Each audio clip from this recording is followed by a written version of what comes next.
Hey guys, welcome back to my channel. I do want to welcome all of my new subscribers, followers, supporters, family, friends. Thank you guys so much for tuning in. There's a few things I want to share with you guys that are very sensitive, that happened throughout my pregnancy journey. I didn't think that I would share with you guys, but since you guys have been, watching my videos and being positive and concerned and just keeping up to date with my videos, I decided to share with you guys. Um, I really didn't share like with my family or friends. So if I didn't tell you and you're finding out now, do not jump down my throat. It was very, very scary. And like I said, I didn't want to scare anybody. Um, so first things first, at about 6 months, um, I was going to the fetal specialist, which is, of course, common sense, a fetal specialist. So they basically deal with things that are abnormal that happens when the babies are inside of you, and of course a OBGYN can't do much. So at one point my appointments were twice a week. I was going to the fetal specialist and my OBGYN. Due to the fact that baby A was smaller than baby B. And what they call that is twin to twin transfusion. So it's very rare in pregnancies, but it's common for twins or other multiples. So basically, it is when the twins share one placenta, which they did, and a network of blood vessels that supply oxygen and nutrients essential for development in the womb. So basically, if they would have had that, one of the twins wouldn't have grown. So thankfully, it wasn't that. Baby A was just playing games in there, and baby B was taking all the food. So yeah, at about 6 months, that was going on. So at one point, baby A could have possibly not made it, which was very scary. And that's another reason why, like I said, I did not want to talk about it. But they're both okay. Baby A was premature. Baby B was not really premature, but she was 6 pounds, and baby A was 4 pounds. So you see the difference. However, when they do give you estimates like while you're pregnant, those estimates were so off. I was like, when I seen my baby, I was like, yo, she's really tiny. You guys told me she was going to be bigger than that. So just be aware of doctors not being accurate as well. So that was a scary moment for me. However, there's nothing that you can really do except just keep taking care of yourself, keep doing what you're doing. I prayed a lot. I talked to my babies a lot. Like, I talked to them a lot. It kind of soothed me and helped me get through that hard time, because it was going on for about a month, where baby A was really small and didn't have enough fluid, and baby B was big and had all the fluid. It didn't quite even out all the way, but it got to a point where baby A was good and it was no worries anymore. She's good, we're good, I don't have anything to worry about. So I'm really, really thankful for that. Really, my miracle, I promise you, because that was really a scary time. Like, I think that was probably the only time I cried during pregnancy, besides when she came out. Yeah, that was the only time that I cried. I'm not a very sensitive person. I can be, but I don't really show that much of emotion Like, I really did not have a lot of emotions while I was pregnant. Like, I was really, really calm. Um, like I said, I think that really scared me to being calm and, you know, just staying positive and reassuring myself and them that, you know, everything is going to be okay. Throughout that time, my sister and my boyfriend were the two that I told, like when it initially took place. There are a couple other people that I told, but I really didn't, you know, tell a lot of people because, like I said, it was really scary. So thank you, Malik and Mika, for getting me through that hard time, because Lord knows if you guys did not help me, I don't know what happened, what would have happened. So that happened in December when I was 6 months. So then going into January, I started swelling a lot. So I'm thinking, you know, this is just normal swelling because I'm really tiny, as you guys can see. But everybody was like, watch, you're gonna blow up, you're gonna blow up, yada yada yada. So I'm like, okay. So I'm starting to, you know, gain a little weight, and I'm like, okay, what's going on? I'm like, you know, thinking I'm just gaining pregnancy weight. So throughout the month of January, which I was 7 months, it kind of was just like, it started being swollen at one point. So I was like, okay, this is weird. I'm not getting fat. I'm swollen. My feet, my ankles, my thighs, like my whole, I just looked it so big. My hands would go down. My feet and ankles would go down for the most part. But like my legs were so swollen that I didn't even realize it, because like I said, I thought I was just getting fat. Usually when you're pregnant, your face swells, your nose. None of that happened for me. I don't know why, but it didn't happen. Yeah, so at one point I started getting sick again and having headaches again. I really didn't want to be in the car, but I'm just like, you know, this is normal. I already went through this. It's just coming back, whatever. So I had, you know, was still going to the doctors, like I said, twice a week. And getting closer into February and going into February, the swelling got worse. So my OBGYN was a little concerned. So, you know, both doctors, I was going to the fetal specialist and my OBGYN, and both doctors were, you know, concerned with me having preeclampsia. They really didn't want to say it at first, but they kept like asking me about the signs of preeclampsia, which was, you know, the swelling, which like I said, it was going down, headaches, high blood pressure, and protein in the urine. The protein in the urine is what set it off and what caught my doctor's attention. This happened literally, I want to say a week before I had them. I had protein in my urine, and then my blood pressure was high. But at that point, my stomach was itching really, really bad. So I'm like, you know, could my high blood pressure just be from me being irritated, or does it work like that? And my doctor was like, no, that's not it. So I'm like, okay. So I'm like, okay, now I'm getting concerned. So I had to go to the hospital. The hospital is literally right next to the doctor. So I went to the hospital. They monitored the babies. The babies are perfectly fine, but my high blood pressure. So at this point, I'm just like, okay, like, what does this mean? Like, I looked up preeclampsia, but I didn't really, I don't know, I just probably didn't think that it would happen to me. And then it literally came out of nowhere. Because like I said, my whole pregnancy, besides the twin-to-twin transfusion scare, I was perfectly fine, like normal pregnancy. And so I went to the hospital, and I was kept for 2 days, a day and a half or so. They watched me, kept monitoring the babies, made sure my blood pressure went down. It went down. So they ended up sending me home that Thursday. It was Thursday.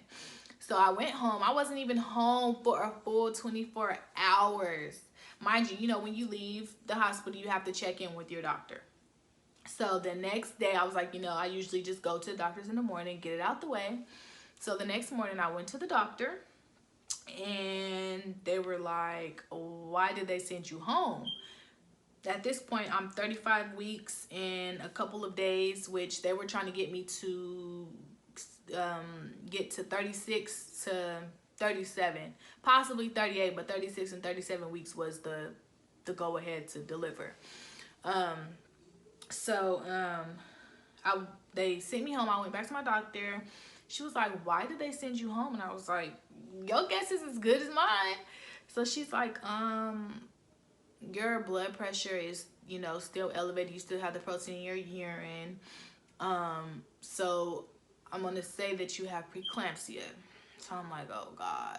And he was scared of that because he's been looking up stuff, and, he asked me all the time, like, are you sure you don't have preeclampsia? Are you sure? Da, da, da. And I'm like, no, not that I know of. So, still at the hospital, and when I went to the hospital, she was like, yeah, it's definitely preeclampsia. So you have preeclampsia. So I was at one hospital. I had to get transferred to another hospital, you guys. So I was there, and they sent me home again. So I'm like, okay, I'm not about to keep going back and forth. I kept telling them, like, look, at this point, I am ready to have these babies. Like, y'all don't understand. Like, I don't want to be pregnant anymore. Like, I'm ready to go. So they were like, okay, so back at the hospital. Back to doing my appointment. So this is the second time I did my appointment. I'm sorry, y'all. My brain is still pregnancy brain right now. As you can see, I have notes because I've been forgetting stuff. So at this point, I'm, back at home. And I go back to the doctor. She's like, they keep sending you home. What's going on? So she's like, well, you are right there at, the mark where you can have your babies. She was like, I don't know why they keep sending you home. So I'm like, oh my goodness. Like, I don't know either, but I'm ready. Like, what's going on? So go back to the hospital again. They check the babies. They're checking my blood pressure. My blood pressure is still high. So at this point, she's like, no, you're going to the hospital to have these babies because this is too much. Like, I don't know why they keep sending you home. Like, you're good. I'm literally a day away from being 36 weeks at this point. So, I get to the hospital, and they're all like asking questions and asking me what I want to do. And I'm like, look, I'm not going home without my babies. Like, just let me deliver because I can't do this anymore. Like, it was just so much. Like, I was so swollen. Like, my ankles was hurting so bad. Like, I could barely walk, drive, do anything. Like, it was just too much. So at this point, I'm just like, okay, like, just come on. So, what had happened? I'm at the hospital, and they're still doing my blood pressure. My blood pressure is still high. So they're like,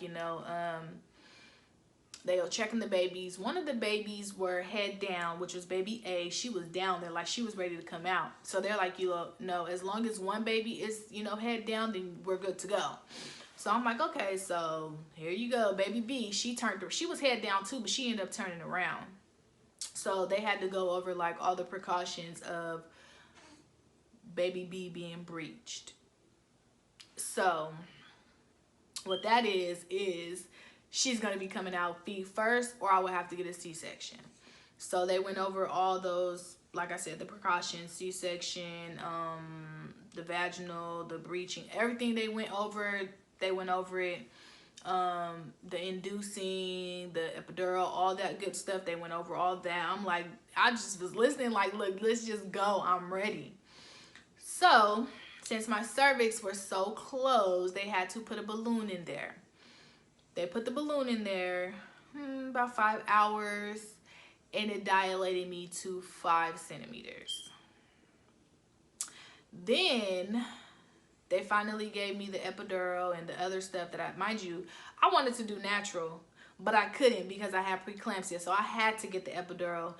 And since I have the high blood pressure, I was on another medication that's called magnesium, which caused my vision to be really, really blurry, which was really, really scary. Um, the epidural, the magnesium, and some other stuff. I couldn't even tell you. It was really, really crazy. Like, I was out of it. Um, so I was dilated at 5. My nurse was really, really, trying to help me get through like my labor part. Like, like, I don't want you to be in labor all weekend. We finna get these babies out. Like, oh my God, it was crazy. So at this point, I'm, just in the bed, going through my contractions. He's laying on the couch. I'm like, I don't even want you to touch me. Long as you're here, I'm good. He was very supportive too, even though it was nothing much he could do. He was still there, and he made sure that I was good. I just wanted to eat ice. Mind you, I couldn't eat anything. Luckily, my nurses brought me some little snacks because it was like I kept going to the doctor thinking I was going home. I'm finna go to the doctor, come home, eat my food. No. Go to the doctor, transfer to the freaking hospital, and now you gotta starve because you can't eat before they don't know if you're gonna go into labor or not. So, but since I had to do all that extra stuff, they ended up giving me snacks. So I was really thankful for that with my fat self. Like, I was so hungry in there.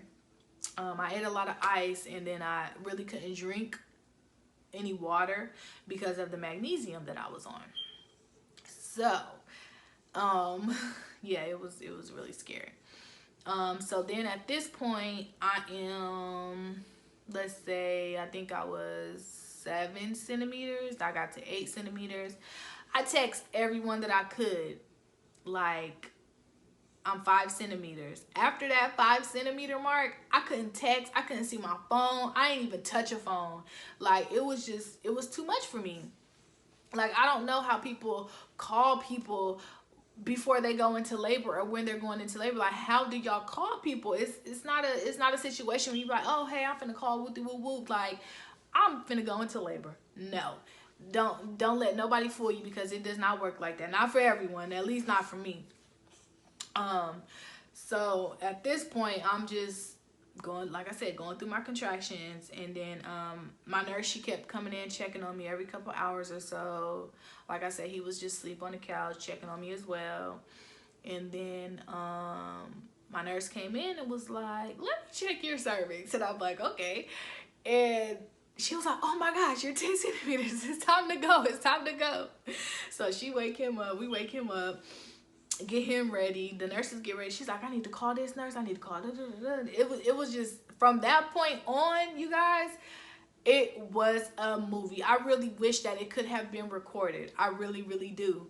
But it couldn't have, because, like I said, we were in an OR just in case I did have to get a C-section, which I didn't, thankfully. But just in case, I do have a few pictures. I'll probably show them on the video or whatnot. But I'm like, I didn't want it to be recorded, but since it happened the way it did, now I wish that it could have been recorded, because it was really, really crazy.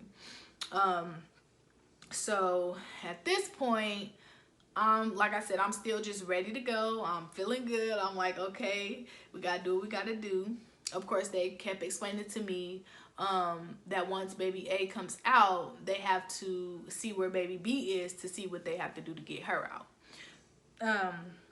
So baby A came out. Like I said, she was really, really small. I seen her, I kissed her, but I did not get to hold her. I did not get to hold neither one of my babies. They took her to the NICU. She was only in there for a day. So like I said, she's good. She's gained a lot of weight now. Like I said, they're a month and a week, and they're doing pretty good, just in case you guys are wondering. So after baby A came out, they rushed and did the ultrasound to see where baby B was. She still turned around. I still want to know how she just ended up turning around, because like I said, for like the last couple of appointments I've had for weeks, like a month, they both were head down. I'm like, okay, good. Like, this is perfect. Like, they both head down. We all ready to go. Like, I'm ready to have them. It's time to have them. So, they did the ultrasound. They're like, they looking at me like, she's she's still breached, so you know we're gonna have to pull her out. I'm like, okay, do what y'all need to do. Like, I'll get them out. So it wasn't that bad. It did feel a little weird. Like I said, feet coming out before the head, it was very, very weird. But they are 9 minutes apart. So like I said, it happened really, really fast. Now this is the part where preeclampsia just took over my whole body. Like, it was like, girl, no, these babies is out, but we here. So they got the babies out. Like I said, I didn't even get to see baby B. They took her straight over there because of the, you know, the way she came out, which it was a couple of different things that she was at risk for. So they had to take her over there at the thermometer, the bed or whatever. So at this point, their dad is looking at me like, what's going on? They're trying to keep him occupied with the babies because my placenta wouldn't come out. I know there's a lot of moms, like I said, my mom even experienced this as well. When the placenta is stuck to the uterus, so they have to go in there and pull it out. Yes, I had to go through that. That hurted worse than them coming out. I promise you, that hurted so bad. Then as they're pulling that out, I was losing too much blood. So at this point, I'm getting blood transfusions. Like I said, they're trying to keep him occupied with the babies, so he's not worried about me. I'm fine. Look, at this point, I'm just thirsty. I need something to drink. I'm fine. The doctors and nurses were making sure I wasn't passing out. They gave me the transfusions, and they got all of the placenta out, and then they had to put something else in there to make sure that I didn't get an infection. That hurted. I had to keep that in for a day, and then that came out. But after that, I mean, it wasn't that bad. After it was like, okay, cool. My legs and stuff were still swollen, so I still had to stay on the medicine or whatever. Yeah, I still had to stay on the medicine, which was annoying. And another thing, like I said, my vision was so blurry that I had to go get another prescription, a new prescription in my glasses because they messed up my vision with that medicine. I was in the hospital for about 3 days, after, just to make sure everything with me. Like I said, the girls were good. It was me that, you know, they had to worry about, because with preeclampsia, you could have seizures, strokes, there's many different things. So look that up, because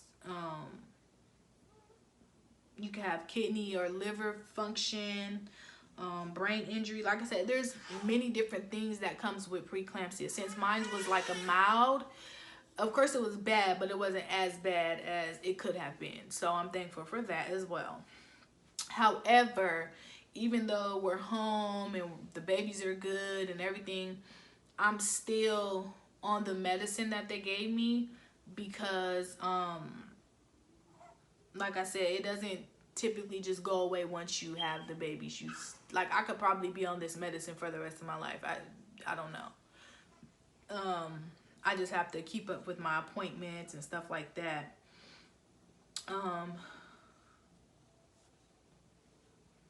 But so far I've been okay. Like, I haven't had any problems, and I've been okay. We've all been okay. So like I said, once again, make sure you guys are taking care of yourself. My brain is just not really functioning right now. So make sure you guys look up preeclampsia, ask your providers, ask people who have went through it or who knows more about it. Just keep your eye open for anything can happen. You see, this came on literally the last month and a half before having my kids, and it's been crazy. You just got to be prepared for whatever, honestly, like really prepared for whatever, because anything can happen. My swelling, however, yes, that's one thing I did want to say. My swelling did not go down until 2 weeks after I got home. My vision was blurry that whole time. It was scary because I didn't want to hold them because it was that blurry that it was like I could see but I can't see. It was like really, really blurry. My swelling did go down after about 2 weeks, and it hasn't gone back up since all this stuff is going on right now with social distancing, and us having to stay in the house. I haven't been able to go to the doctor. I did do a video, kind of like a FaceTime with the doctor. However, I wasn't able to check my blood pressure, but everything else is good. So in the meantime, I need to try to get somewhere to check my blood pressure.